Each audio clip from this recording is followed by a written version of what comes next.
Blizzard to put out the statistics on which NPCs killed the most amount of players. I'm going to pick 10 of them and explain why they were so deadly. You'd think they all just be raid bosses, right? Well, that's surprisingly not the case. Thanks for the prime, dude. Number 10, the Defias Pillager. The Pillagers actually came in 5th on Blizzard's list, but I picked them out for number 10 to start things out interesting. So they were 5th. They're the 5th most deadly mob in the entire game. I don't feel nearly as bad now. Like, they're clearly overtuned. Like, they're literally one of the most deadly mobs in the entire game. Defias Pillagers hold the distinction of being the most deadly low-level mob in the game. And for those of you wondering, Hogger doesn't even make it onto the top 20 list. Wow. The reason for the deadliness of the Pillagers is twofold. One, their fireballs hit a lot harder than they really should have. Yeah. And could 3 to 4 shot players of similar level. 2 shot. I got 2 shots. And 2, they usually spawned in packs of 2s, and it was very easy to pull multiple. These are the 2. This one hiding behind is the one that killed me. All the time by mistake. Killing Pillagers was akin to carefully planting a trash pool in a dungeon. And since most players were used to steamrolling over mobs up until the Pillagers, they were usually met with a fireball-y surprise. Because average quest mobs really should not have hit that hard. Yeah. Number 9, the Warlock Pets Fell Hunter, Imp, and Succubus. Really? For some reason, Blizzard tracked kills from Warlock Pets, and 3 of them made the top 20 list of deadly NPCs. Fell Hunters are 20th, Imps 19th, and Succubus come in at 13th, which is pretty much their popularity in PvP. I would have not have thought that at all. While Fell Hunters are better than Succubus for PvP, you did get the Succubus before the Fell Hunter while leveling, which could have contributed to why it had higher kills than the Fell Hunter. Or it could be that the vanilla Succubus had way less clothes than it does today, and was more popular because of that, in addition to it also being pretty good in PvP as well. Now, why aren't Hunter Pets on the list? Wait, really? That's crazy. Yo, Tisbel, thanks for the prime. 1 sub from a train, by the way. Well, because hunters have a crap ton of pets to choose from, and not just 4. Oh, that makes a lot of sense. Number 8, the Harvest Watcher. Bro, 2 of the top 10 are in Westfall. 2! Fellow Afflicted, thanks for the tier 3 sub, man. The Harvest Watcher is also another low-level mob in Westfall. Westfall was just a very dangerous place to level in vanilla, because, spoiler alert, there will be 1 more mob from there later on this list. 3! He said there's going to be 1 more on later on. So Westfall has 3 of the top 10 dangerous mobs in the game. So if you're leveling on hardcore, Westfall is sketchy. Came in at 18th on Blizzard's list, right above Warlock Imps. Harvesters, being mechanical NPCs, were immune to a lot of random spells and abilities.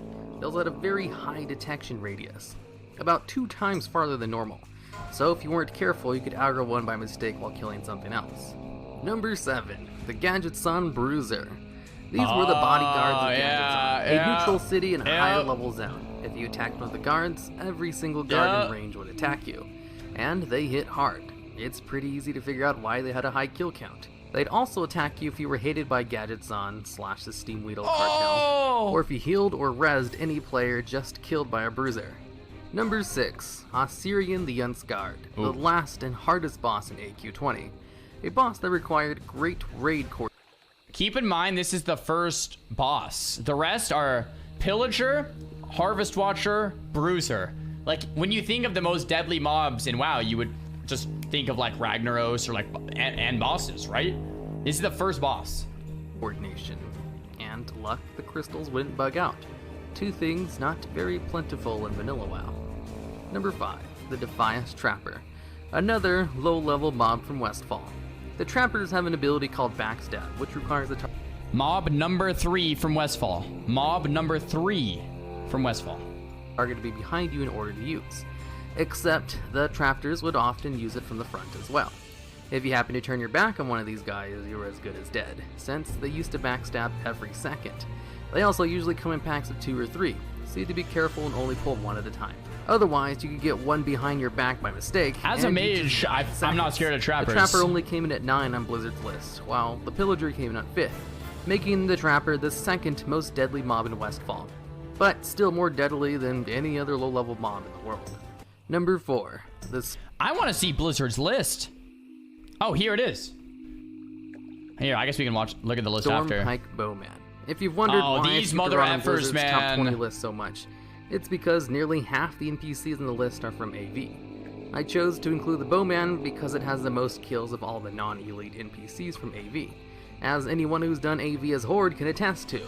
These guys are a huge pain in the ass. They have a ridiculously long range of attack, and are at one of the most deadly choke points in the battleground. So yeah, every time you try to cross this bridge, you're gonna get shot, and then they just spam kills. But it kind of makes me smile that one of the most deadly NPCs is from a battleground, and another one of the most NPCs is a Warlock pet.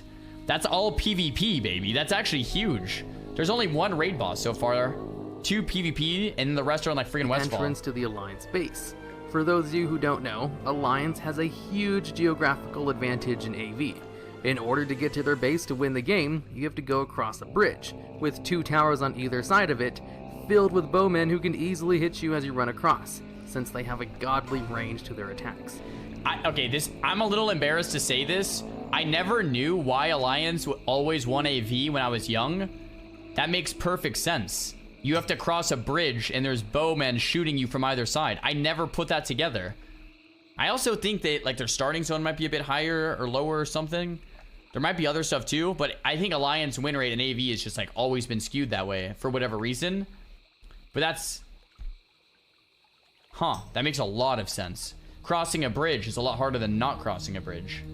In contrast, the Horde entrance is just a gate you have to go through, with bowmen half as dangerous. Number 3, the Mangled Cadaver. The number 1 most dangerous mob on the EU side of WoW. Really? The Mangled Cadaver is a trash mob in Stratholm that applied a very nasty debuff to players called Cadaver Worms, which reduce healing by 100%, while at the same time doing damage to you for 10 minutes. If you could not remove this really long debuff, you would die, which a lot of people did.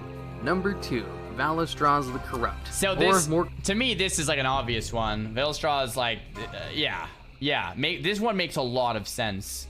Commonly known as Vaelastrasz the Guildbreaker, the second boss of Blackwing layer and one of the harder bosses of the entire raid.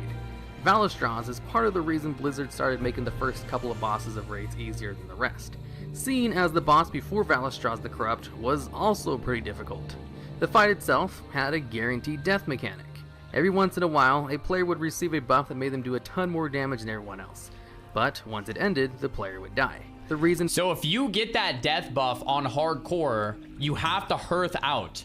I was talking to some hardcore elite players in the chat the other day, and they were saying that if you get the debuff that kills you, the only way to live, because you would die, guaranteed, the only way to live is by hearthing out of the dungeon.